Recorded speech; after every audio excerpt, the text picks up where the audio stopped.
তোরা তিনজন প্রত্যেকটা দিন একজন করে আমার বাগান বাড়িতে যাবি। তুই যাবি একদিন, তুই যাবি একদিন। চল তোর একটা আদর করি। আয় আয়।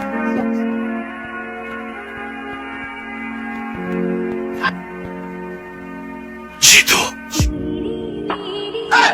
আগুন ছেলে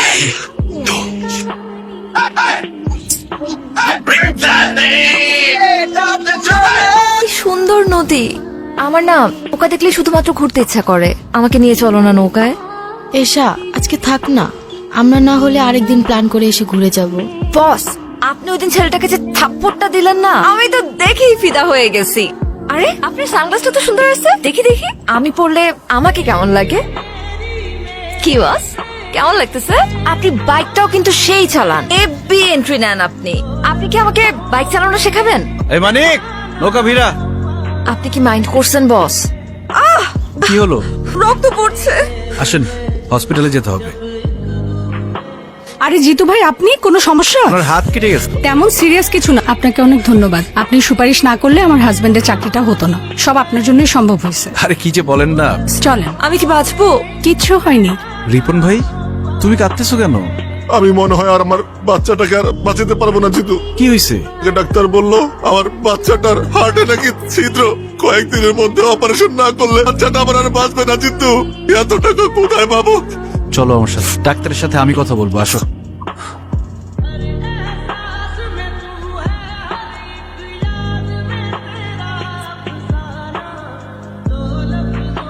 ট্রিটমেন্ট তো হয়ে গেছে, আবার কি? ট্রিটমেন্ট হয়ে গেছে তো কি হয়েছে? আমাকে বাসায় দিয়ে আসতে হবে না? এই হাত ব্যথা নিয়ে কি আমি একা যেতে পারবো? আজকে কলেজ থেকে ফিরতে এত দেরি হলো যে? একটু ফ্রেন্ডদের সাথে ঘুরতে গিয়েছিলাম। তোর হাতে ব্যান্ডেজ কেন, কি হয়েছে? নৌকা দিয়ে ঘুরছিলাম তো, নৌকা থেকে নামার সময় হাতটা সামান্য কেটে গেছে। মা চল তো, চল ডাক্তার কাছে যাবো। আমি মাত্র হাসপাতাল হয়েই আসছি, ডাক্তার মেডিসিন দিয়ে দিচ্ছে। আমাকে তো একটা টেলিফোন করতে পারতি। কারণ আমার সাথে আমার একজন ফ্রেন্ড ছিল, জিতুই আমাকে মাত্র ড্রপ করে দিয়ে গেল।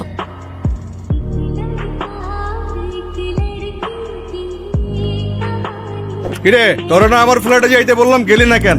আমি যাব না। কেন যাবি না? তুই আজকেই যাবি। তুই কি বলছি, যাবি? যাব না, আমার ইচ্ছা। কেন? ওই, তুই কি চীনা থাপ্পড়টা দিছ? আপনাকে চিনে আমি কি করব? আপনি জানেন আমি কে? কে তুই? আমি জিতুর। জিতুর কি? আমি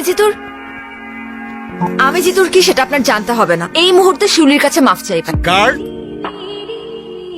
চলো শোনা, তোমার একটু আদর করবো। অনেক জিতুরে বলিস তোর আব্বা আসছিল। যা।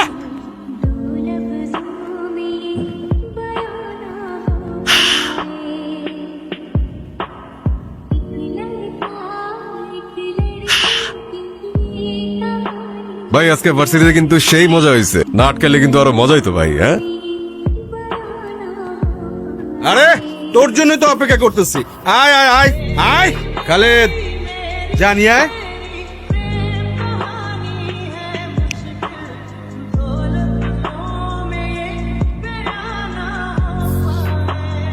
বড় ভাই, আজকে যেহেতু এখানে চলে আসছেন, ঠিকঠাক ভাবে বানাবো। ওই গেটটা লাগা। ভাই, জিতু ভাই তোকে ডাকি তালা মেরে দিছে। খুব ভালো হয়েছে। ওই হাসপাতালে পাঠানোর ব্যবস্থা কর।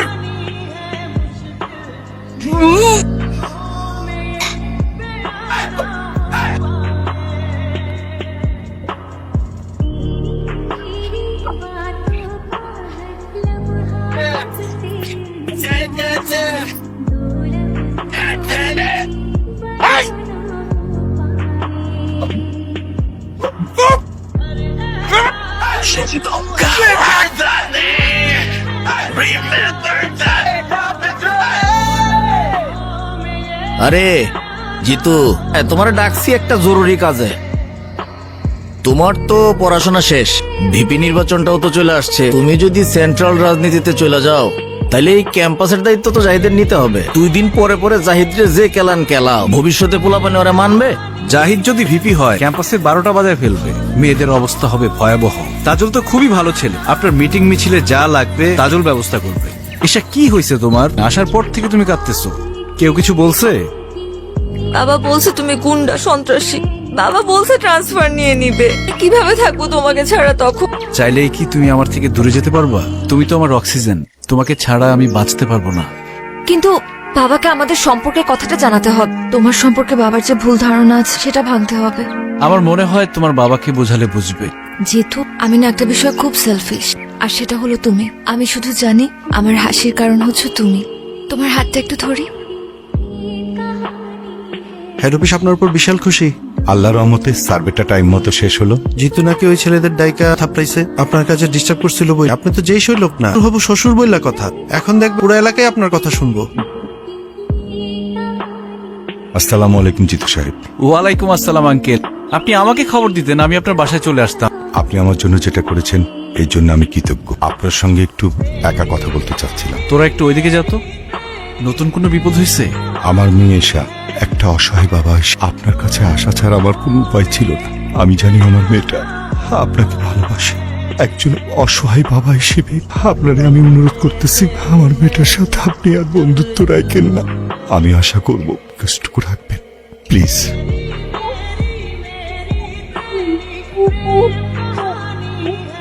তোমার সাথে আমার কথা আছে জিতু। কি হয়েছে? লাইব্রেরিতে তখন ইগনোর করলা, ক্লাসে দেখেও না দেখার ভান করলা। সমস্যাটা কোথায় হচ্ছে বলো তো? তোমার বাবা এসেছিলেন আমার সাথে দেখা করতে। উনি বলেছেন আমাদের বন্ধুত্ব যাতে আর না রাখি। আমার কথা এখনো শেষ হয় নাই জিতু। বাবা বললো আর তুমি মেনে নিলা। আমি তো চাইলেই যখন তখন আমাকে ছেড়ে চলে যেতে পারো না এভাবে। কিন্তু তোমার বাবা সে বলল আমাদের মধ্যে নাকি কোনো ভালোবাসা নেই, যা আছে সব তোমার মোহ। দেখো এসা, আমাদের বিচ্ছেদ মেনে নিতে পারি, কিন্তু একসাথে থেকে আমাদের দূরত্ব আমি মেনে নিতে পারবো না। আমি চাই না এসা শুধুমাত্র আমার জন্য তুমি তোমার বাবার থেকে দূরে চলে যাও। আমি এটা চাই না। তুমি জিতুকে কি বলছো বাবা? একজন বাবা হিসাবে যা বলা তার আমি তাই বলছি। তুমি এমন কোনো কথা বলতে পারো আমার ভালোবাসার মানুষটা আমার থেকে দূরে সরে যেতে চায় তোমার কথার সম্মান রাখার জন্য? দেখ মা, একটা রং মানুষকে ভালোবাসবি আর আমি সেটা মেনে নেব। জিতু তো রং মানুষ না বাবা, বরং তুমি তাকে রং ওয়েতে দেখছো। কতগুলো পরিবার ওর জন্য খেতে পারে তুমি জানো? বিনা পয়সায় কতগুলো মেয়ে ডিগ্রি পাস করছে। তোর সিদ্ধান্ত কি? আমি চাই জিতুকে বিয়ে করতে, সেখানে তোমার মত থাকুক আর নাই থাকুক। আমি এক্ষুনি জিতুকে বলবো আমাকে এসে নিয়ে যেতে।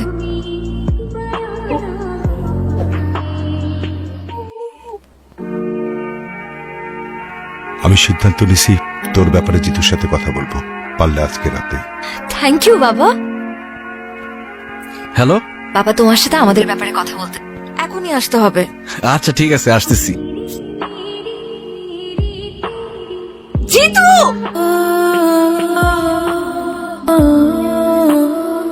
পরিস্থিতি তো নিয়ন্ত্রণের বাইরে চলে যেতেছে। ফালাই দি। ফালায় দে।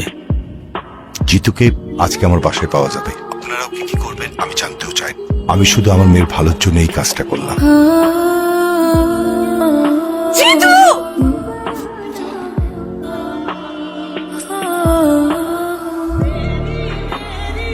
জিতুর ম্যাগজিনটা খালি করে রাখ। ঠিক আছে।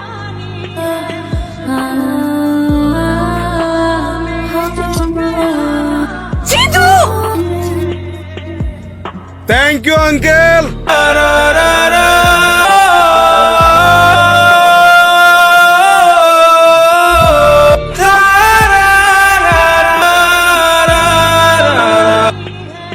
মারে, আমার উপরে কষ্ট রাখিস না।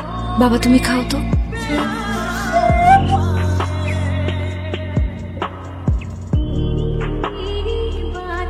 এই দেখ দেখ দেখ কি হলো? কাছে